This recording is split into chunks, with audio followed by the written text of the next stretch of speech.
చూడండి జ్వాల గారు, నేను మిమ్మల్ని ఇంట్రాగేట్ చేద్దాం అనుకుంటున్నాను. మీరు నాకు కొంచెం జస్ట్ కోఆపరేట్ చేయాలి, ఓకే?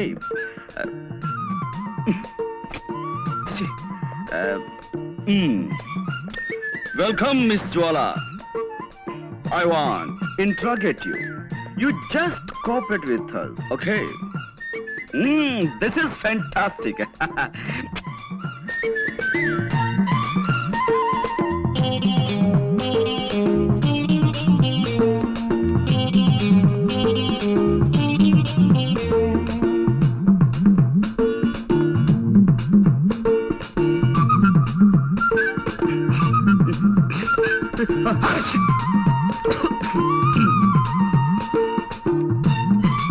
కూర్చోండి.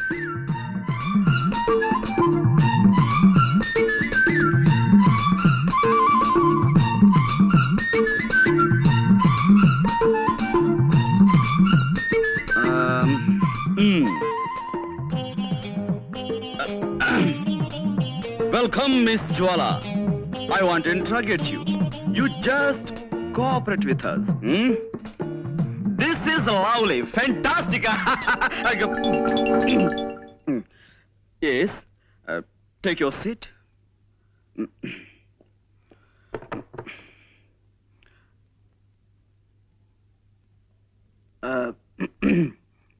Well, అంటే ఇప్పుడు ఎస్, నేను మిమ్మల్ని కొన్ని ప్రశ్నలు అడుగుతాను, వాటికి మీరు సమాధానం చెప్పాలి. Just moment. నేను స్మోక్ చేయందే నా బ్రెయిన్ పనిచేయదు.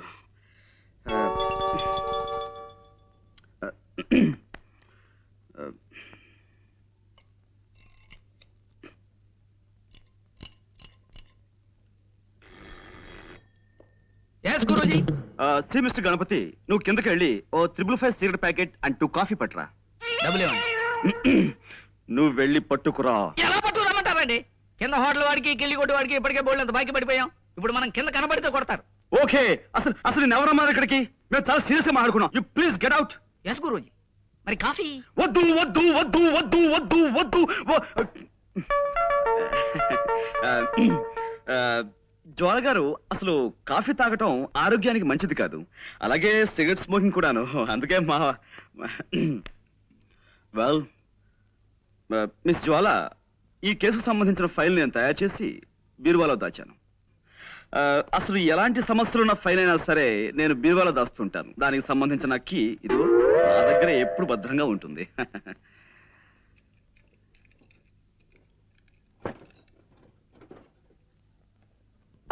I got it. This is your file.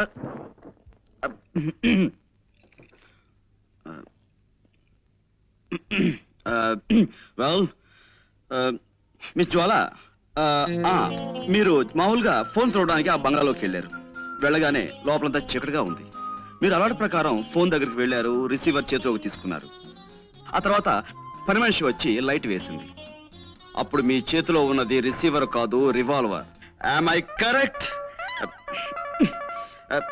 ఏమిటానండి, నాకు చిన్నప్పటి నుంచి చిటిక వేయటం రావట్లేదు.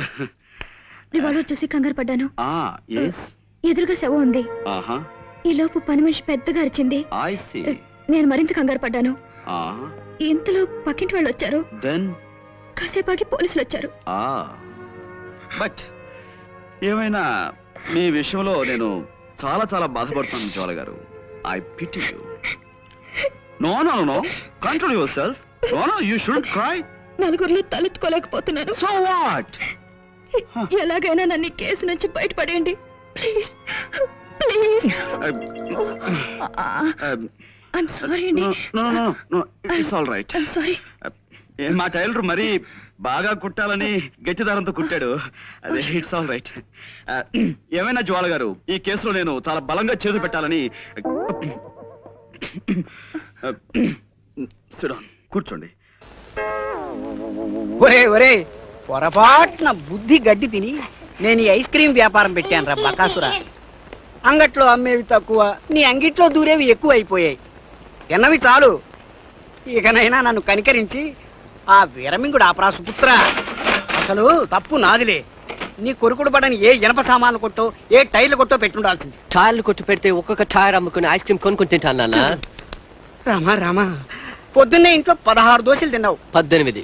అదే 18. పక్క రెస్టారెంట్ లోకి వెళ్ళి 8 గ్లాసులు ఆరెంజ్ జ్యూస్ తాగావు. 10. అది మాత్రం మహాబాగా గుర్తు. షాపులో కూర్చుని ఇప్పటికి 6 ఐస్ క్రీములు తిన్నావు. ఇక చాలు ఆపరా. ఆ ఒంట్లో ఉన్న 320 కిలోలు నా ఐస్ క్రీమ్ బరివే కదరా. అన్ని కిలోల ఐస్ క్రీమ్ అమ్ముకుని ఉంటే ఈ పాటికి ఒక చిన్న ఇల్లు కొనుక్కునేవాళ్ళం. సచ్చి ఏ లోకానుందో మీ అమ్మ హిడింబి అది బతికుంటే మీ ఇద్దరిని మేపడానికి నేను నడిబజార్లో అడుక్కోవలసి వచ్చేది. ఒరే ఒరే ఒరే ఒరే, ఇక చాలు. ఇవాళకి షాపు కట్టేశాను. No sales. పద ఇంటికి పోదాం. ఇంటికి వెళ్ళి అన్నం తిందాం నాన్న. అలాగే నాన్న. ఇంటికి వెళ్ళగానే ఓ 20 కిలోలు అన్నం మింగుదాం. ఇంకా వేరే పనే ఉంది మనకి. హలో రామారావారా, రండి. కులాసా? కులాసే అంటే కుమారుడి వల్ల లాసు. ఈయన మా అన్నయ్య ఆదినారాయణ గారు. ఓహో, మీరు ఇదురుకు చెప్పారు. వీరి గురించేనా? Glad to see sir. అదిగో ఆ వెధవ బుద్ధి నాకు నచ్చదు. మనం భారతీయులు. పరిచయం చేయగానే 2 చేతులు జోడించి నమస్కారం అనొచ్చు కదా. ఇలా చేతులు పిచ్చుకునే దిక్కుమాలిన ఆ దొరల వాటు మనకెందుకంట. నమస్కారం ఆదినారాయణ గారు. ఇది బాగుంది.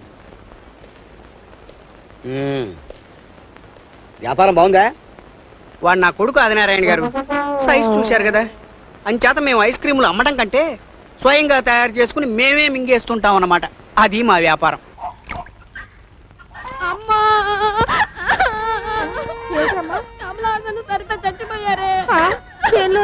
మరో చరిత్రలోనే పాపం కమ్మలు సరిత కోసం పోట్లాడి దెబ్బలు తిని చచ్చిపోయాడు. అయ్యో పాపం, ఎంత మంచి జంటే అమ్మా. ఇద్దరు పోయారా? పోనీలే అమ్మా, ఇంకో సినిమాలో అయినా బతుకుతారు. ఊరుకో. జంట సైరన్లాగా సౌండ్ ఏమిటే? ఈ ఏడుపులు వింటే నేను చచ్చాను అనుకుంటారు వీధిలో వాళ్ళు. అరే, సినిమా చూస్తే ఎవడైనా కళ్ళ నీళ్లు పెట్టుకుంటారు కానీ ఇలా బోరు నేడుస్తారే. ఎవరైపోయింది? కమల హాసనా? పడే నీ మేనత్త కొడుక మేనమావ కొడుక? అయినా ఏడుకోడు పాత ఈ సినిమాలు ఎందుకు చూస్తాను? నా పెండాకుడు ఇంకోసారి ఈ కొంపలోంచి ఏడుపులు వినిపించాయంటే నేను రైలు కింద తలకాయ పెడతాను. అప్పుడు నిజంగానే ఎడుతురు గాని చెవడా లెక్కన ఇస్తాను. జాగ్రత్త. స్పీడు జాగ్రత్త, గట్టిగా పట్టుకోమా. చెప్పరు కాస్త మెల్లిగా పోయి భయ్యా. చెప్పరు ఏమిటయ్యా ఇది? జాగ్రత్త. చూడమ్మా తారా, ప్రదీప్ని ఎలా వల్ల వేసుకుంటావు ఏమిటోనమ్మా. అంతా నీ చేతుల్లో. అలాగే నాన్న. ఎయిర్పోర్ట్ కి నాలాంటి 4-5 తండ్రులు కార్లని కూతుర్ని వేసుకొస్తున్నట్టమ్మా. ప్రదీప్ నిన్నే చేసుకుంటాను అని ఎలా చెయ్యాలి ఏమ్మా? అలాగే నాన్న. ఏంటి ఏమైంది? పెట్రోల్ అయిపోయిందా? నువ్వు కానీ కాఫీ వదిలి పీల్చేస్తున్నావు ఏమిటి? కుంభాకార దర్పణంలో మనిషి చూడు ఎలా ఉన్నాడు. పదమ్మా, విమానాన్ని టైం అయిపోతాను. పత్వరగా నేను వస్తాను. పదండి. ఇగో నిన్న పక్కన నడవద్దని చెప్పానా? నువ్వు ఓనరు నేను డ్రైవర్లా కనిపిస్తావా నలుగురికి? నువ్వు ఎక్కడ ఉండి కారు జేబులో పెట్టురా. పదమ్మా, మనకు ఆటే టైం లేదు. ఇక్కడ మాయమైపోయి అక్కడ ప్రత్యక్షం అయిపోవాలి. అలాగే నాన్న. మహా తారా తారా తారా. నేనేరా అప్పల స్వామిని, నిప్పప్పల స్వామిని. పోలీస్ డిపార్ట్మెంట్ లో పనిచేస్తున్న పైసా లంచం పుచ్చుకునేరగని హెడ్ కానిస్టేబుల్ నిప్పప్పల స్వామిని. నా జేబీ కత్తిరిస్తావురా గుండు సూది చేపెదవా నిన్ను?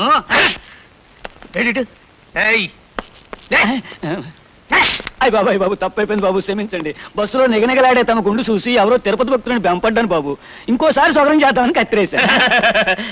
పళ్ళి గిలించావా కొళ్ళబడు తనకేడి ఎదవా పళ్ళబడికే. తమరని తెలిస్తే నేను ఇంకో బస్సు చూసుకున్నాను బాబు. బాబు నన్ను ఒగ్గేయండి బాబు. నీ కట్టు కథలు నా కాడు సెల్లవురా దబ్బన ముఖం ఎదవా. రే నోటు 11. Yes sir. రే నేను ఇక్కడ ఉన్నాను రా. Yes sir. నీకు పిలిచినాడు పిలిపి వినపడదు, ఎదురుగుండా ఉన్నవాడు కనపడ్డు. చస్తున్నవా నీతో ముందని లాకబులతో చెయ్యి. సరే అట్టగ్గానేవ్వండి. రేపో మాపో నేను బయటకు రాకపోతానా? దుర్గమ్మ గారి కాడికి వెళ్ళి, అమ్మా అయ్యగారు బస్సులో కాలేజీ పిల్లకి బీటేస్తా ఉంటే నేను ఆయన జేబుకి వస్తాను చెప్పుకోకపోతానా? ఇక్కడ మా ఆవిడ పేరు ఎత్తగరా. రే నోట 11. ఆయన ఎందుకురా లాకబులతో వస్తున్నావు? నన్ను కాదు. నీకు సరిగ్గా ఈనపడి సాగుకపోవడం నా సాగుకు వచ్చిందిరా నాయన. నేను లాకబులకు దయమన్నది ఈయన్ని కాదు, బయట ఎవడో గొడవ చేస్తున్నాడు ఆణ్ణి. రే నాయన నువ్వు వెళ్ళిపో, బేగ వెళ్ళిపోరా. సరే బాబు, నేను ఇంటికి వెళ్తాను. ఏంటి మా ఇంటికే? మీ ఇంటికి కాదు బాబు, మా ఇంటికి. ఇది ఎచ్చి వెళ్ళిపోరా నాయన. పోలీస్ స్టేషన్ లోనే దొంగతనం జరిగిందంటే పేపర్ వాళ్ళు బాధపడతారు. సరే ఉంచండి. అడ్డమైనోడికి మా ఆవిడ పేరు తెలియటం గొప్ప చికాకు అయిపోయింది. రైట్ వేరా, బేగ నా జీతం అయిపోతాడు. నాకు అవుతా చాలా పని ఉంది. ఇంకెక్కడ జీతం అయ్యా? ఇందాకే మీ ఆవిడ వచ్చి తీసుకెళ్ళింది. ఏంటి మా దుర్గొచ్చి తీసుకెళ్ళిందా? దానికి ఎందుకు ఇచ్చారండి? నేనెక్కడిచ్చానయ్యా? ఆవిడే లాక్కుపోయింది. గోవిందా గోవిందా. అయితే ఈ నెలంతా జేబు ఖర్చుకి దమ్మిడి దొరకనట్టే. రే 111. Yes sir. ఇటు ఎస్ సార్. ఈ నెల జీతం మన చేతికి అందలేదు. 4 రూపాయలు సంపాదించుకోవాలి. స్కిల్ గేమ్స్కి ఏర్పాటు. ఎరా 111, అంతా రెడీనా? అంతా రెడీ సార్. ఎరా ఆట మొదలెడదామా? రండి. కూర్చోండి. మీ అందరికీ తెలుసు కదా, ఇట్లాంటి స్కిల్ గేమ్స్ ఆడి న్యాయంగా గెలిచి డబ్బు సంపాదిస్తాడే తప్ప లంచం కింద ఒక పైసా ముట్టుకోడి నిప్పప్పలు సామి. ఆడండి. అరే వీడి ఆట అయిపోయింది. రేయ్ నీకు డీల్ షో పడ్డట్టుంది. ఆవేశపడిపోయి ఆట తిప్పావంటే ఉరిశిచ్చ పడిపోద్ది. జాగ్రత్త. ఆహా మన గురువు గారి ఆట చూడండి. మలయాళపోడు బెంగాలీ అమ్మాయిని పెళ్లి చేసుకుంటే పుట్టిన 60 పిల్ల తెలుగు మాట్లాడినట్టుంది. ఇప్పటికి జోకర్ వచ్చి ఆట అయిందిరా. ఈ లోపు మీరు ఆట తిప్పేస్తారేమో అని చెడ్డ భయపడి చచ్చాను. మాకంత అదృష్టం ఎక్కడది బాబు. తమరు ఆడుతుంటే మా ఆడ తిప్పడమే ఉరిచిచ్చ పడిపోదు. ఇదిగోండి బాబు నాది ఫుల్ కౌంట్. నాది ఫుల్ కౌంటే బాబు. నాది అంతే బాబు. నాది అంతే. ఏట్రా ఇందాక నుంచి ఆడుతున్నారు, ఇంకా కౌంట్లేనా? రే 111. Yes sir. ఏ మాటకి ఆ మాట చెప్పుకోవాలి. ఈ స్కిల్ గేమ్స్ లో మన్ని కొట్టేవాడు ఓల్ ఇండియాలోనే లేడురా. Yes sir. రేయ్ ఇవ్వండి, మీ పనులు మీరు చూసుకోండి. వస్తాం బాబు. రాయించండి బాబు. రే 111. సార్. మా ఆవిడ నన్ను రాచి రంపనెట్టేస్తుందిరా. చచ్చిపోతున్నాను అనుకో. అయ్యా నాదో సలహా. ఏంటది? మనలాంటి భార్యాబాధితులకి దేవుళ్ళంటి ఓ మనిషి కిర్లంపూడి ఏరియాలో ఉన్నాడండి అయ్యా. నీ పర్సనల్ ప్రాబ్లం ఏమిటో నిర్భయంగా చెప్పు అప్పల స్వామి. అయ్యా నాకు పెళ్ళై 12 ఏళ్ళు అయిందండి అయ్యా.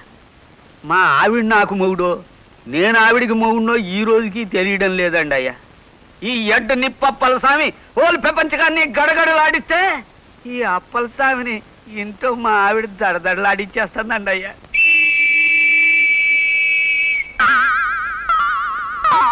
అర్థమైంది అప్పల స్వామి. ఈ దేశాన్ని పట్టి పీడిస్తున్న అతి పెద్ద సమస్య మీ ఇంట్లోనూ పెరిగి పెద్దదవుతుందన్నమాట. హాయ్.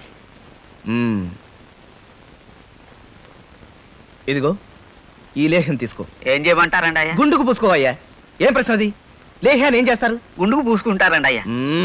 నువ్వు హెడ్వే కానీ నీకు హెడ్ లేదు అప్పల స్వామి. లేహ్యాన్ని తింటారు. ఈ లేహ్యాన్ని ఇంటికి వెళ్ళబోయే ముందు వేలుతో నాలుక మీద రాసుకో, పులివైపోతావు. ఈ లెయ్యానికి అంత పవర్ ఉందండి అయ్యా. ఈ లేహ్యం రాసుకుని రెచ్చిపో. నీ భార్యకు ఎదురు తిరుగు. తరతరాలుగా మన మగజాతిని పట్టి పీడిస్తున్న ఆడభూర్జువా వ్యవస్థ మీద వర్గ పోరాటం ప్రారంభించు అప్పల స్వామి. అట్లాగే సార్.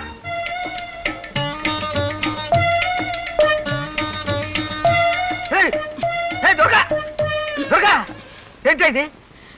తణుకులో తంటా తౌడమ్మ 11 గంటలు తలకిందులుగా నిలబడి రికార్డు స్థాపించిందంట. నేను 12 గంటలు తలకిందులుగా నిలబడి కొత్త రికార్డు నెలకొల్పాలని ప్రయత్నిస్తున్నానండి. నీ రికార్డు రెచ్చవాడెత్తుకుపోను. ఎంత బుద్ధి తక్కువదైనా చీర కట్టుకుని ఇట్ట ఆరు బయట తలకిందులుగా నిలబడుతుంది. నువ్వు అట్టా నిలబడితే ఊరంతా వచ్చి మన ఇంటి ముందు నిలబడతావు. చితే, ఈ మాత్రం ఆలోచన కూడా లేని మనిషివి. నువ్వెక్కడ దొరికేవి నా ప్రాణాలు కొరకు తినేదానికి? పద ముందు లోపలికి పద, నీ పని చెబుతాను. ఏంటి నోరు లేస్తోంది? ఊరుకున్నానన్నా ఉరుముతున్నావు? ఓసారి లోపలికి రా, నీతో చిన్న పనుంది. వస్తాను, నాకేంటి భయమా? ముందు నువ్వు లోపలికి పద. రా చెప్తా. పద.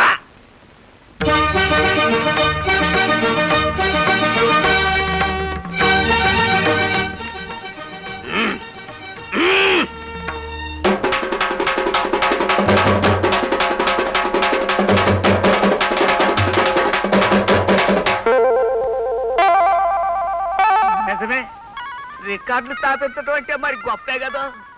అలా కానీ నేను ఎందుకు కాదంటాను? వచ్చారా? డ్యూటీకి టైం అయిపోతుంది, ఇంకా రాలేదేంటని చూస్తున్నాను. నా కర్మే నా కర్మ. ఈ నైట్ డ్యూటీల పుణ్యమా అని పెళ్ళంతో 1 గంట సేపు సరదాగా మాట్లాడుకునే యోగ్యత లేకుండా పోతోంది. అక్కడేం కొంపలు మునిగిపోలేదు కానీ ఏదైనా కాసేపు మాట్లాడు. ఎన్నాళ్ళైందండి మీరు ఇలా నవ్వుతూ మాట్లాడి? వద్దు, ఫ్లాష్ బ్యాక్ వద్దు, ఇంకేదైనా సరదాగా మాట్లాడు. ఏమండి, జనరల్ వార్డ్ లో 3వ నెంబర్ పేషెంట్ రక్తం కక్కుంటున్నాడండి. కర్మే కర్మ. ఇవా సరదా కబుర్లంటే? నా చార్థం వెన్నెల గురించో చందమావ గురించో మాట్లాడడం లేదు. ఒకడికి రక్తపు వాంతులు, ఇంకోటికి జగట విరోచనాలు. ఇవి మన సరదా కబుర్లు. వెళ్ళే. వస్తానండి, ఇల్లు జాగ్రత్త. అబ్బో, ఇంతోటి విలువైన వస్తువులకి జాగ్రత్త కూడాను. 2 జీతాలు పోసినా పెళ్లికైన ఇంకా తీర్చావకుండా ఉంది. ఏ పేషెంట్తోనూ ఎక్కువసేపు నవ్వుతూ మాట్లాడకు. రకరకాల మనుషులు ఉంటారు. బరదించు. మళ్ళీ హాస్పిటల్ దగ్గరే ఎత్తాలి. వెళ్ళే. ఈవేళ పనస కూర మహత్తరంగా ఉందో దాని తెగదరగా. అమ్మయ్యా, ఎన్నాటికి మీ మొహంలో నవ్వు చూశానండి. ఎక్కడ తిట్టిపోస్తానని హళ్ళి చచ్చానుకోండి. ఏమండి, వరలక్ష్మి వ్రతం వస్తుంది. చీర కొనుక్కుంటాను, ఓ 100 రూపాయలు ఇవ్వరు? ఏటో చీర కొనుక్కుంటాను, ఓ 100 రూపాయలు ఇవ్వరు? ఈ మధ్యన కుడి చెవి వినిపించి చవడం లేదో అయ్. చీర కొనుక్కుంటాను, ఓ 200 ఇస్తారా? 100 పెంచావా? వచ్చాయి 100 రూపాయలు చెవి దగ్గరికి వచ్చాయి. రేపు పొద్దున గురునాథానికి చెప్పిస్తాలే. వీడొకడు బంధువైపోవడం మూలంగా వీడిని తీసేయను లేను. వీడు విసురుళ్ళు సణుగుళ్ళు విట్టు ఊరుకోను లేను. వేధవ స్ఫూర్తి మొహం వీడును. ఎవరిది? జానకం వదిలేండి. అలాగా ఒంటరిగా ఉంటుంది. పాపం కాస్త మంచి జడ చూస్తున్నావా? ఏమండి, శారదను మన అబ్బాయికి ఇచ్చేస్తే ఎలా ఉంటుందంటారు? ఏమిటి శారదని మన అబ్బాయికి ఇచ్చి? అవునండి, బాగుంటుంది. నీ మొహం. మనం మగపిల్లి వాళ్ళమే. పెళ్లి సంబంధం గురించి ఆడపిల్ల తాలూకు వాళ్ళు ముందు మనతో మాట్లాడాలి. అదా, వదిలి గారే ముందు ఈ మాట నాతో అన్నారండి. నువ్వేమన్నావు? సరే అన్నావా? అంటే చెప్పు, చస్తే ఈ సంబంధాలు ఒప్పుకోరు. లేదండి, మీతో చెప్పి చూస్తా అన్నాను. అన్నావు కదా, అయితే ఒప్పుకుంటున్నాను. పిల్ల లక్షణంగా ఉంటుంది. కింగర వేషాలు కొక్కిరే లక్షణాలు లేవు. అన్ని విధాలా ఈ దూర్వాసుల వారింటి కోడలయ్యే అర్హతలున్న పిల్ల. కానీ గాయత్రి పెళ్లి చేయకుండా అబ్బాయి పెళ్లి ఎలా చేస్తానే?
అయ్యా తుమ్ము వచ్చింది, మనం చెయ్యబోయే పని జరగదేమో అనిపిస్తుంది.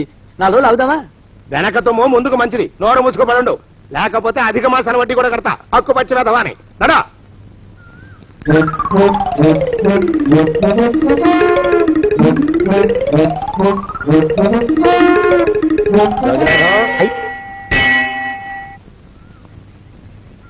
ఆ పెళ్లి కొడుకు ఇప్పుడు ఇక్కడికి వస్తాడండి అయ్యా. అయ్యగారు ఎంపిక చేశారంటే ఆ పిల్లగాడు మన్మధుడిలాగా ఉండి తీరాలా.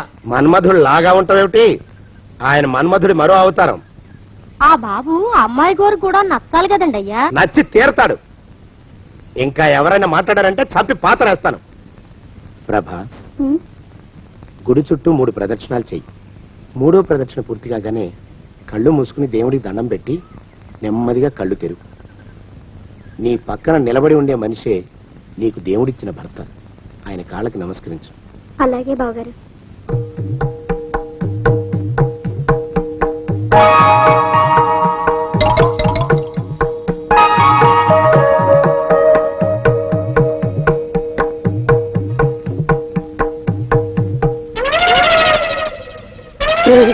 యమునాడు వచ్చేసాడు రా, రండి దాక్కోండి.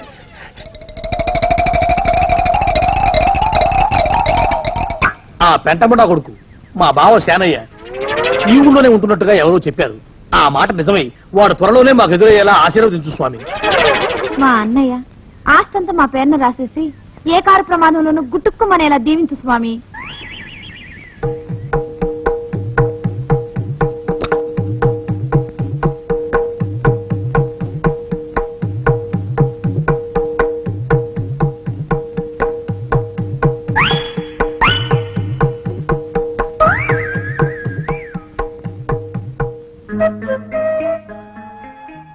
కారణము లేని నవ్వు, తోరణము లేని పందిరి, పూర్ణము లేని భూరే పనికి రావన్నాడు శాస్త్రకారుడు. ఇలా కరవిర్చేసి పావుకి పావు మంత్రం వేసి బతికించే టైప్ నీది. అమ్మాయి ఫోటో తీర్చివ్వండి. వాళ్ళ ఊళ్ళో ఏదో మంకీ ఎగ్జిబిషన్ జరుగుతుందిట, కనీసం ఫోటో అయినా పెట్టాలని తాపత్రయపడుతున్నాడు.